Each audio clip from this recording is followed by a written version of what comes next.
Let's get into it. Sold Not For Sale podcast. Coach Colin here. We got Joe Rogan. Quote, "You guys have effed us too many times." And that is his message to the mainstream media, the legacy media, the corporate media, the dying media, whatever you want to call it. That is his message to them. Now, in this clip, they're having a really interesting conversation. They're talking about authenticity in regards to media and production and stuff like that. And Joe gives his perspective. The guest gives his perspective. And then after the clip, I'm going to be showing you guys something that Joe Rogan said that has just ignited mainstream media. Again, yes, again. And I'm going to show you some stuff from Elon Musk in terms of X, because there's a whole storm going on X. People who are attacking Joe Rogan, even a former guest who's attacking Joe Rogan, which is very surprising, but not really if you know the guy, Kyle Kulinski. And then I'm going to show you some clips from CNN where they're really trying to wrestle with how is Joe Rogan the person that he is. They want to attack him, but they also want to analyze him. It's very interesting to see. Let's get into it. But in reality, man, that there was something strangely comforting about that kind of production value, and everything I learned that turned out to be useful. You know, I learned in the middle of the night selling karaoke machines. Yeah, there's a thing about something that's overproduced that kind of dissolves some of its authenticity because there's too much thought put into each and every shot, everything about. There's too much coordination. It's almost like you lose a comfort. Like I might be entertained by it. It might be fascinating, like Keeping Up with the Kardashians. You ever notice that, like, they change scenes every 5 seconds, just like keep you keep you tuned in? There's something smart about that because it does keep you engaged, but it doesn't feel as authentic as if it was just like one person following them around in real time with no edits at all, just one camera on them. Here's a thesis. At least in the world of nonfiction, this doesn't apply to scripted, but production is by definition the enemy of authenticity, right? It's the enemy of it. You need it in order to have a finished product, but when you get in your own way, then you get in the viewer's way. Right. And one of the things that kept Dirty Jobs on the air for 20 years, early on, I kind of realized that, and I wasn't sure what to do about it, but I thought maybe we need to think of the show like a documentary. So we got a behind-the-scenes camera that never stopped rolling. And so if my mic pack went out, or if a plane flew over, or if somebody screwed something up, or if we had to stop for whatever reason, I always knew there was a truth cam. That's what I called it. And I could always look to it, and I could say, all right, well, what happened here? Blah, blah, blah. Right. And so it was those moments where I think the viewer realized, oh, he's not trying to sell me anything, at least not here. You know, he's letting us see the sausage. Yeah. And that was new in nonfiction. You know, that was a whole new way to think about authenticity. Vivek Ramaswamy was the only candidate I invited onto my podcast because I read somewhere that he said if he was nominated, he vowed to never use a teleprompter to deliver a speech. Well, he could pull it off. Whether you can pull it off or not, I just thought that was so interesting, and I wanted to talk to him about that specifically. And then it's funny, a year later, you know, I think the teleprompter is probably the best example of one forced error after the next. Like when you think about the anchor who just wants to be believed, the spokesman who just wants to be seen as credible, the politician who just wants it just so. It's like they want to be authentic, and yet they do the single most inauthentic thing you can possibly do, which is pretend to not read a thing that everyone can see you're reading. Right. And so, like, the cognitive dissonance is rich, you know? And I just think we've entered into this world where, like, the least persuasive thing you can do is say, trust me, or take it from me. You know, people have just been burned so much that they're going to we need a truth cam. We need it in the newsroom, not just in a sewer. I mean, it worked there, but we need it everywhere. Okay, we'll do it live. Bill O'Reilly, of all people. I'll do it live! That's the real Bill. Yeah, that's the real Bill. That's it. Yeah, that's what's interesting about social media and social media, like there's this giant resistance right now to the idea that X is the news source of the world. They're the mainstream. It is. They're the mainstream. It's the news source of the world. You and these people that want to cling to authority and say, no, you're not. You're God. You're not you're not a journalist. You're not this, that. You guys f***ed us too many times. Yeah. And we don't believe you anymore. And so the only way for us to find out what's real and what's not real is someone posts it online, and then everybody looks at it, and then you get the community notes. And that's way better than the New York Times telling me that the Fruit Loops in Canada are exactly the same as the Fruit Loops in America, except for a bunch of that's banned, and that's the whole point of the whole thing. Yeah. But meanwhile, they're fact-checking RFK Jr., so now I don't trust you anymore either. You can't. So it's like that's what's going on. You can't gloss over the community notes. You can't. That's it. It's it. That's the truth cam. That's the solution on Twitter. It's the solution to this thing that we're trying to figure out. How do we know what's true and what's not true? You get a consensus. There's enough people that actually can read scientific papers. There's enough people that know the field that's being discussed. Or you're going to get, out of the hundreds of millions of people on X, you're going to get an expert who's going to say, this is why, this is incorrect, and this is how you're supposed to read it. And then everybody goes, oh, okay, this is wrong.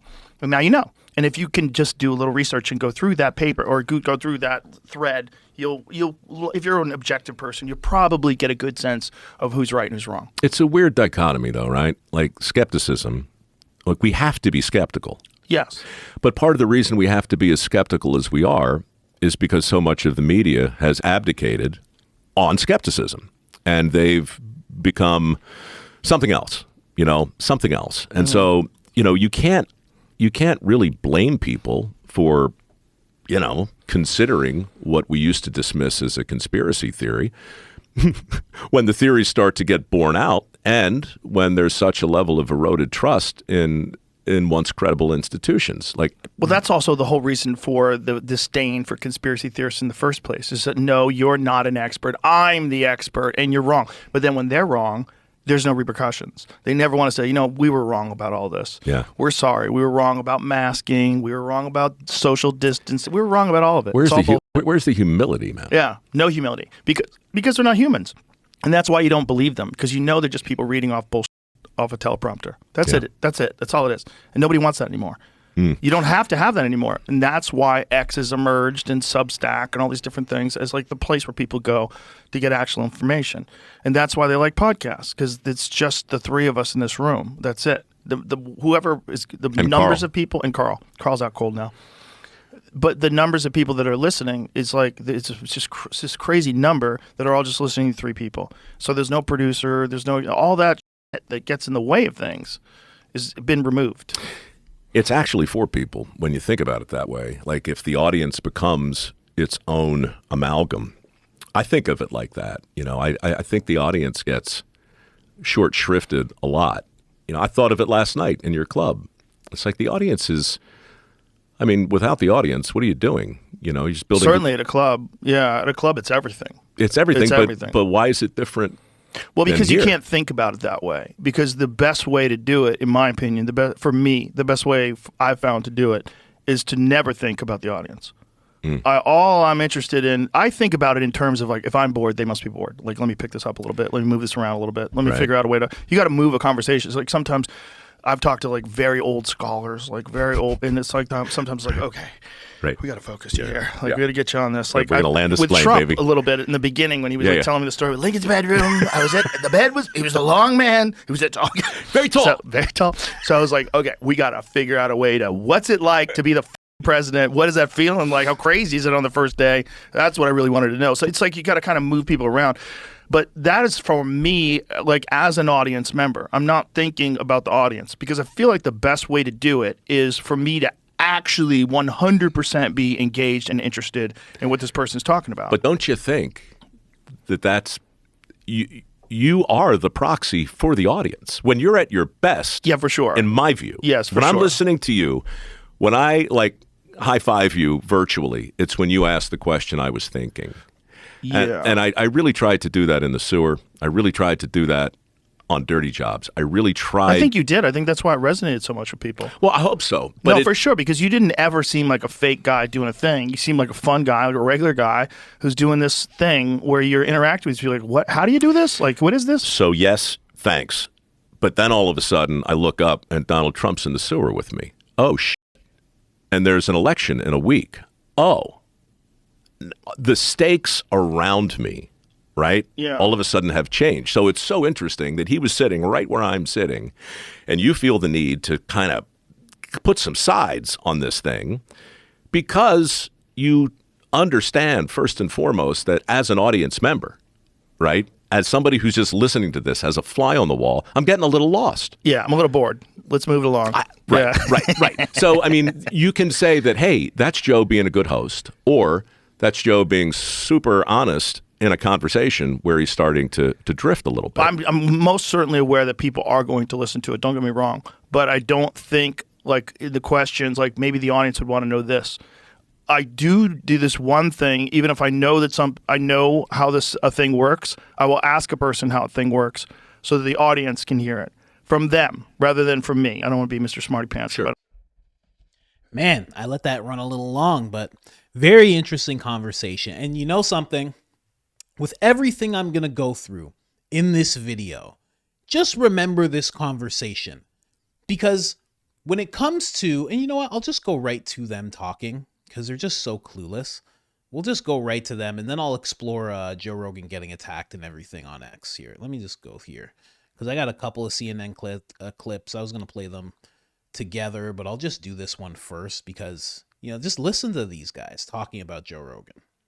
Patrick, let's start with that idea. When people, if there are such people who say that they need a liberal Joe Rogan, what do you think they actually mean when they say that? Well, I think the short answer is they do need a new Joe Rogan. The question is, what does that look like? And I don't know if you can actually create it. You know, apparently a lot of Republicans were creating some of these podcasters and so on. So now the mainstream media has changed quite a bit. And I don't know if it's so much about who the person is or if there is a person, it's where they're getting their message to and how they're getting it out there. Because obviously, as Joe Rogan himself said, everybody's getting their information from their phone. So where are you going to get that now? You can go on X like I do all the time and you get it from all sides there.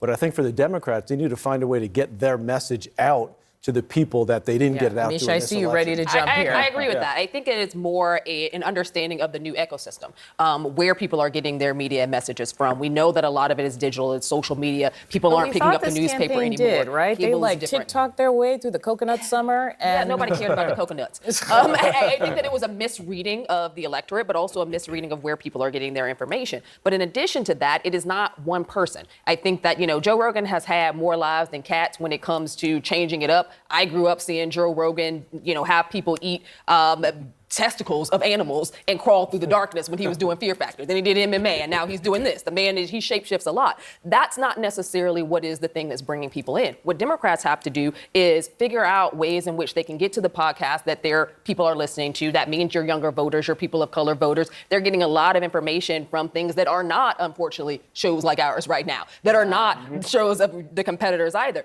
You have to find a way to break through that. And I think that for Democrats, largely, their investments have been in ad buys and campaigns that are focused on media that the young people, that diverse voter just aren't in anymore. I think Democrats need to find a message first.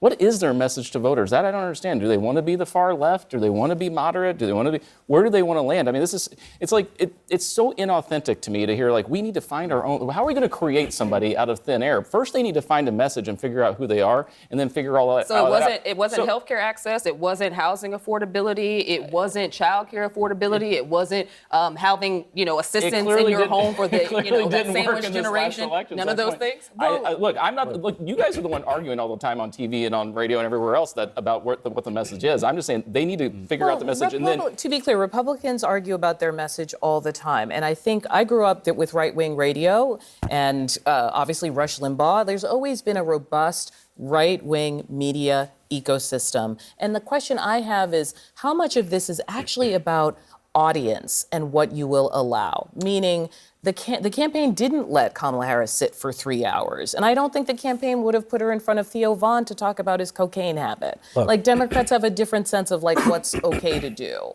That's actually precisely the point. However, Bernie Sanders had no problem going on Joe Rogan years ago when Joe Rogan endorsed him. I've been on Rogan's show 3 times. I've probably heard over 100 hours of it in the past decade. A decade ago, Joe Rogan was a Bernie Sanders supporter who would get emotional talking about how important it is to legalize marijuana, who would get emotional talking about how important it is to get Christianity out of politics, in particular on the abortion issue, who had a host of left-wing opinions, including about healthcare. And liberals drove him away by calling him a racist, unearthing jokes he made, calling him a misogynist, really with no evidence. When you make racist calling him jokes a transphobe, about people of color, calling him a people lot of calling you comedians racist is make likely going to jokes all the happen. time. Calling him transphobic because he didn't like He seeing also didn't Fallon love the Fox vaccine thing, right? beating up. To our point earlier. That also used to be a left-wing opinion, to be against vaccines like 20 years ago. Again, so he actually hasn't shapeshifted very much, to your point. The Democratic Party has shapeshifted and driven him away and alienated his followers. I think what he ended up seeing was an American political sphere that shifted, and he found ways. He's a lot smarter than people give him credit for. He found ways to walk into where those people were. Yes, he was a proud, ultra leftist, and then he became a proud person on the right, largely because he saw shifting towards the right, and that's where his money and his audience could come from. He shifted because more of his listeners shifted, and that's where he drove it to. That's nothing more than consumerism at work. Which of his beliefs changed in the past 10 years? It's really hard to point out which of his beliefs. But can I zoom out from him? So this is a very clueless conversation, but I gotta just quickly put on my tinfoil Speedo here, okay? I'm just gonna rewind this really quick. I wanna just show you guys something. Why this woman just went on the attack of Joe Rogan. Let me just see if I can find this again. Hold on. This is very interesting to me. And I didn't realize this. This just came to my head. He's wearing an earpiece too. Hold on. Liberals drove him away by calling him a racist, unearthing jokes he made, calling him a misogynist, really with no evidence. When you make racist calling him jokes a transphobe, about people of color, calling him a people lot of calling you comedians racist is likely. You see that? She's sitting there. She looks back and forth as if she's listening to something, and then says that, then hits her earpiece, pushes it in. Then after he's done talking, and I don't care if he's been on the show. This guy's on CNN. I've made videos about this guy. He's a smart guy, but still, tinfoil Speedo's on. We gotta lock in. This guy also has an earpiece on. Why do they all have earpieces? I'm rearing the conversation somewhere else for a second. Why do all of them have earpieces in? See, this is exactly this. It actually goes with the conversation because we're talking about authenticity and these people being clueless and this dying media. They all have earpieces. I understand if the host of the segment has an earpiece, because then they're like, okay, we're gonna get off camera. We're gonna you got to tell her, and then she directs things. Fine, okay, understand that. But each one of them at the table has an earpiece. That doesn't make any sense. None of them are throwing to commercial break other than the one host, the one black woman that you saw at the beginning, short hair. But they all have earpieces in? Listen, the tinfoil Speedo is on. I'm going to do it one more time. Just look at this for a second. Let's do it without sound. Let's do a play-by-play. You know what? Let's even slow it down real quick. We're going in right now, okay, guys? I hope you have your tinfoil Speedo on. It's about to get wet. What's going on here? Look at how she looks back and forth, back and forth, back and forth. And then she's like, well, I have to say something. Even when she's like, hit that earpiece. That's what she's doing right there. She's not knocking her earring back in. She's not fixing her hair. It's perfect. They made sure it was before they started. She's knocking her earpiece back in. And that's why a lot of these ladies have their ears covered to hide their earpieces. Him, on the other hand, he's on the other side, so he keeps his head turned a certain way, so you can't see his earpiece. But even that gets revealed, because the camera's supposed to go away. You see, right there, boom, earpiece. So even in a conversation, and this goes perfect, because even in a conversation about authenticity, where they're trying to figure out where they can find it, how they can manufacture it, they're all wearing earpieces and being directed by someone behind the scenes. This is why it's dying. Exactly back to Joe Rogan's conversation with Mike Rowe. This is the problem, is that production, there's too much production because there's too much control, because what you're seeing is not real. There's no earpieces here. Nobody's telling me nothing, okay? Nothing. I got no teleprompter. I can't read that fast. You guys have heard me read. I suck at reading. There's no chance I'm using a teleprompter ever. I don't do that. This is just, it's just so manufactured. Like, what did I write down here? Man, I take notes. That's how I do it. You know, they're trying to manufacture a Joe Rogan authenticity. They're trying to manufacture, even in this conversation, they're trying to figure out how to manufacture honesty instead of just being honest. It's so crazy. I'm going to get into the other clips.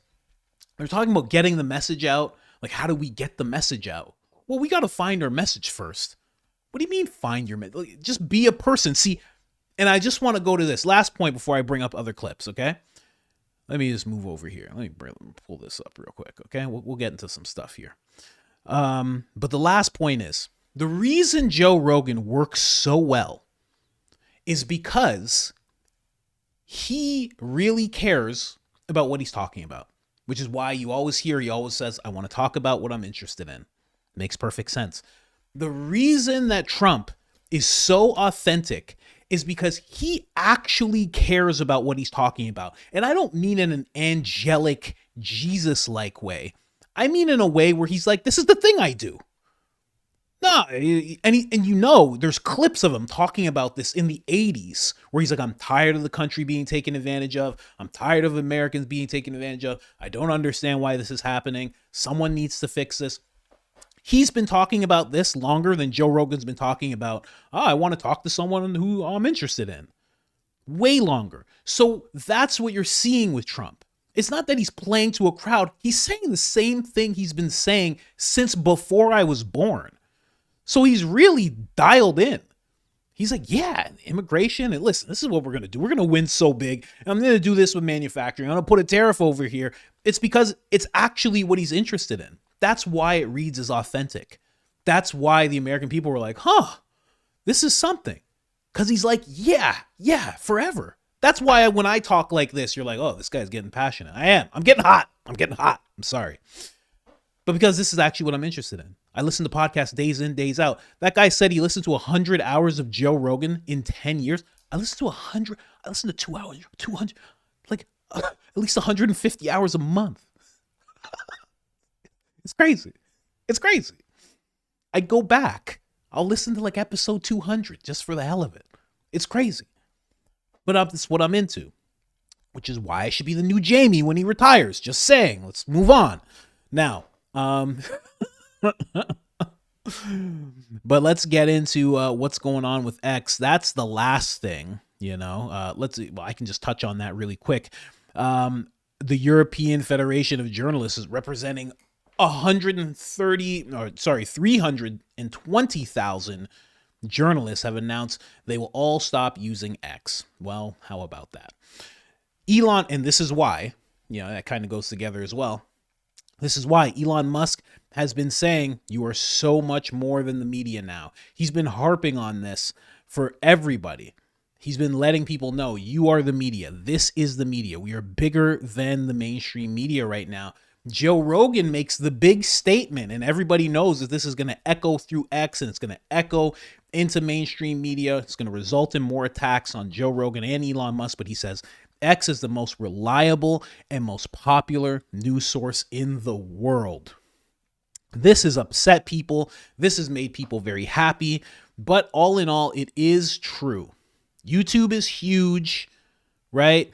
But a video platform aside, because YouTube's not trying to go after news, really. It's MSNBC, ABC, PBS, CBS, all of the propagandists together, all of them, even Fox.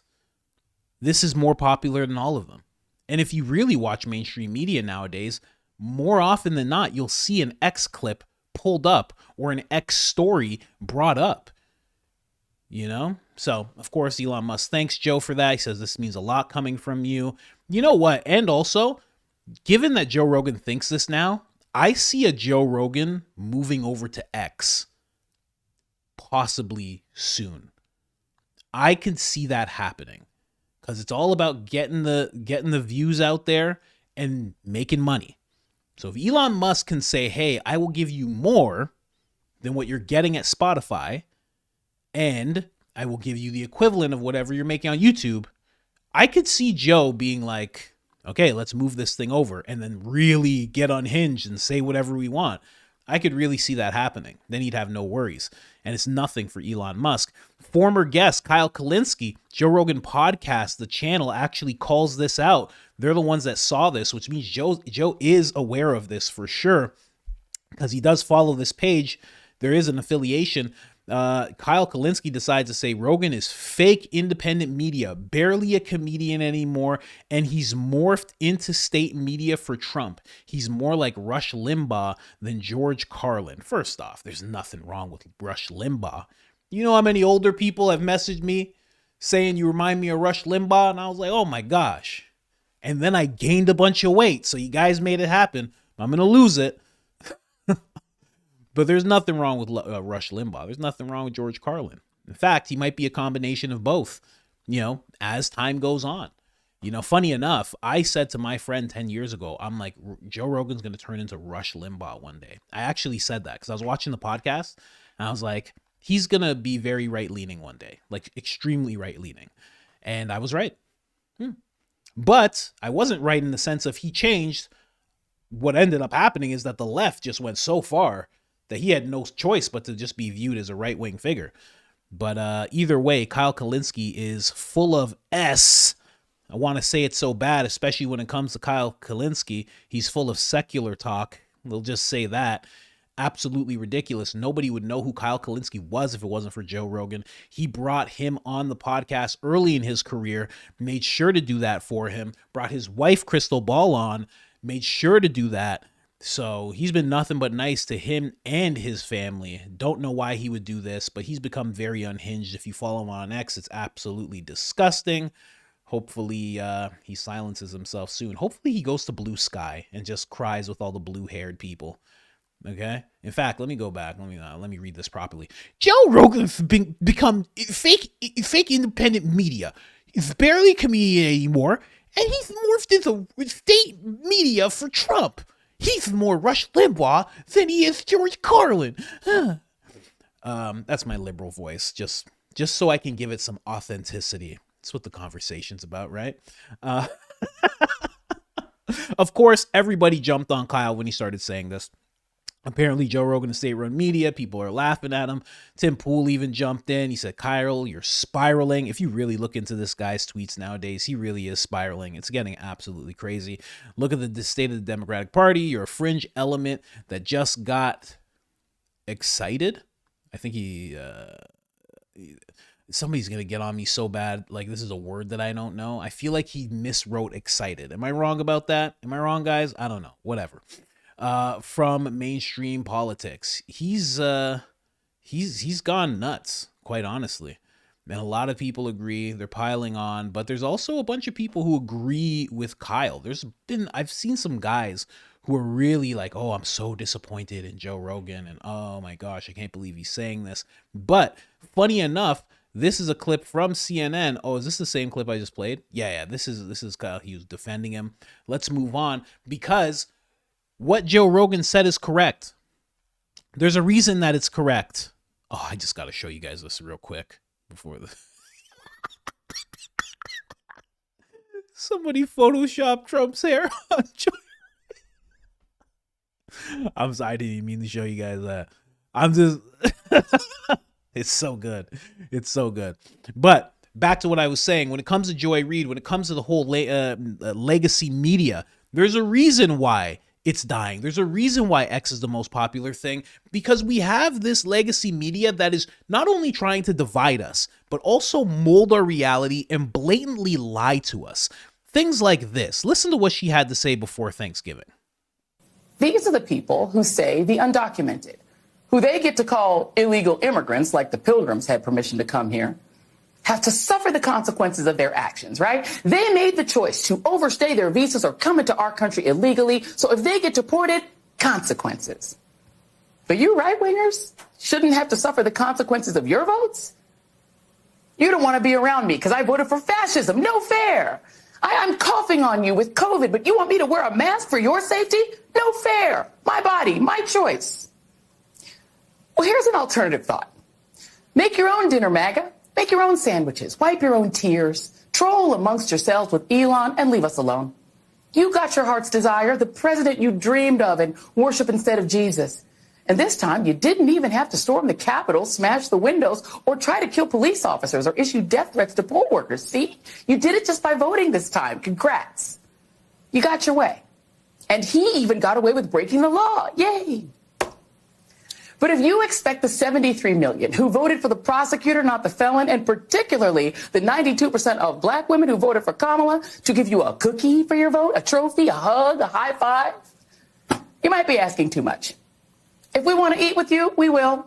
But if we just want some peace over the holidays and we don't want to put up with your trolling while we eat our tofurkey, get over it. Stop acting like we owe you. And for God's sakes, stop whining. It's embarrassing. Our Thanksgiving. Our choice.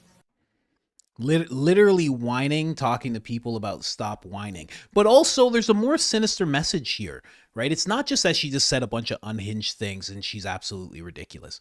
She is not making food for MAGA people. It's not like Joy Reid has to make dinner for all of the country. That's not what happened over Thanksgiving. I don't know about you, but Joy Reid didn't come into my house with tofurkey. She would have been kicked out promptly, okay? It's real turkey in this house, all right? And it's made by my wife while I work because we're traditional that way. It's the way we do it. But but what she's really doing is she's trying to inspire people who voted for Kamala Harris to push aside, to exile, isolate, whatever you want to call it, their family members who voted for Trump. She's trying to enrage anybody who's watching her show that voted for Kamala to start looking at their relatives who voted for Trump and say, you know what? You got what you wanted. I don't even want to be around you. She tried to just put Trump voters into this box of trying to kill police, storming capitals, coughing with COVID, all these different things, all wrapped up in one. But that's what this legacy media does. They try to mold your reality in that way and convince you that that's the way to be. That's exactly what she was trying to do. This face. You know what I mean? Probably alone for Thanksgiving. Trying to tell hardworking people who actually have families because they're not absolutely ridiculously annoying how to spend their Thanksgiving. That's crazy. But that's what they do time and time and time again. Here's another gentleman who's doing the exact this. It's gross what these guys are doing. Listen to this. What's your reaction?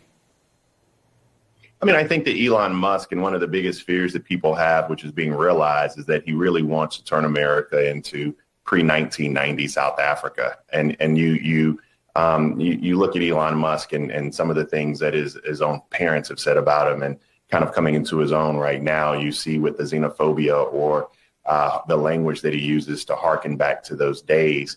It makes people have these palpitations and fear. There's nothing about Elon Musk in what he says, regardless of how much money he has, which represents what Abraham Lincoln calls the better angels of our nature. And so his thumbprint's going to be on this government for the next 4 years. I read a Semaphore article today about the reason that Chinese state media is fearing people leaving X because of their investment and going to other social media networks because of the influence they have over Elon Musk.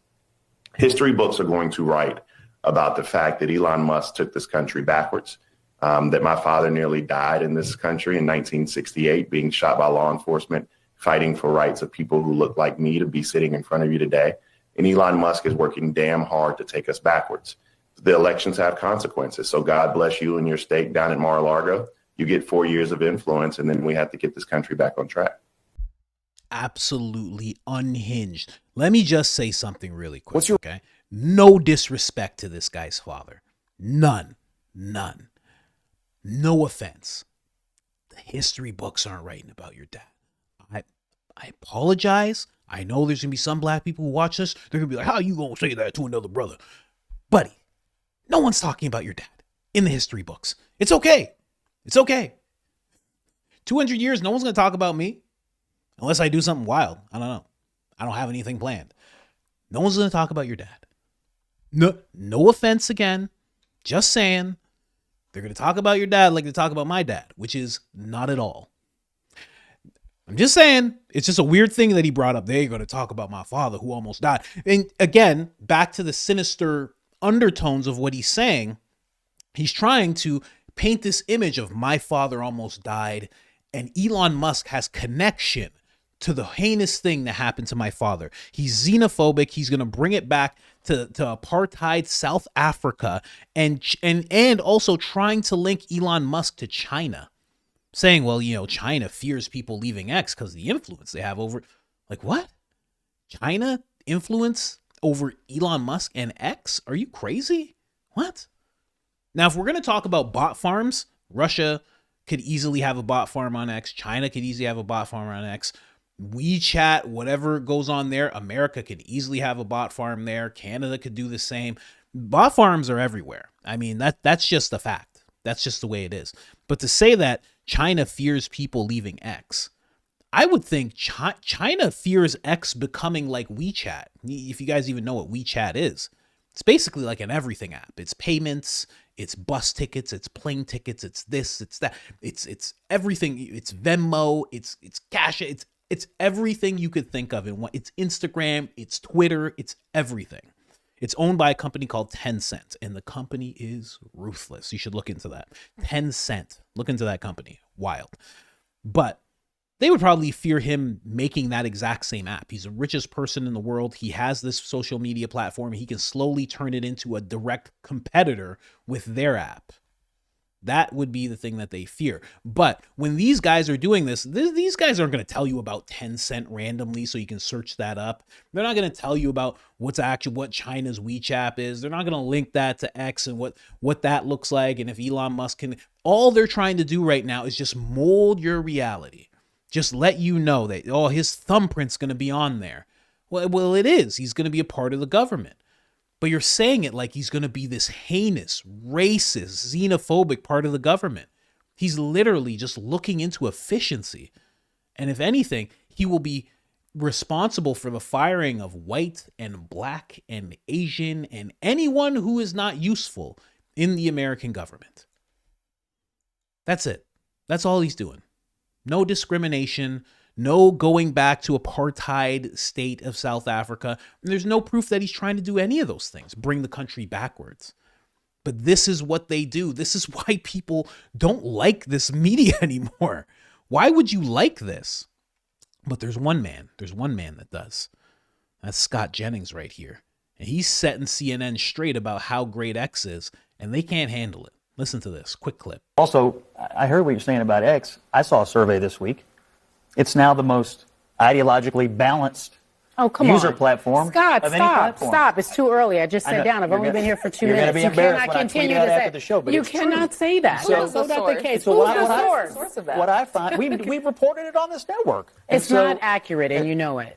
Okay, I'll let you make your statement. Scott, can I reframe it a different way? Because the site changed radically, right? So whether you think the voices it is somehow more balanced now, that's fine. But no doubt Musk's influence is profound, and that you open it up and now you're there with his opinion, and he is now part of this administration. So does anyone else think that there should be this greater concern about billionaires purchasing media companies? Okay. Would you be worried if Bill Gates controlled MSNBC? No, because he's sane. Because MS... Also, I heard what you're saying about X. I saw... So, he's saying that they're actually balanced. This woman's just basically like, no, they're not. I have no proof, nothing. I can't tell you anything, but it's just not balanced. Which it actually is very balanced. The only way that it's become unbalanced is people on the left leaving to go to blue sky because they're desiring to be in their own echo chamber. Everything was fine with X or Twitter back when the FBI was actually controlling things and censoring people. All of that was fine. When somebody said something that people didn't like, that person was gone. Now all of a sudden Elon comes in, he brings everybody back. He lets the left and the right talk about their opinions openly. Everybody gets to talk openly. And now all of a sudden the left's like, well, I don't want to do this. Now all of a sudden that things are like this, all this European Federation of Journalists that's representing 300,000 journalists has announced they will stop posting on X. Why now? Why all of a sudden when it becomes even? It's because legacy media has had no intention of informing you of anything.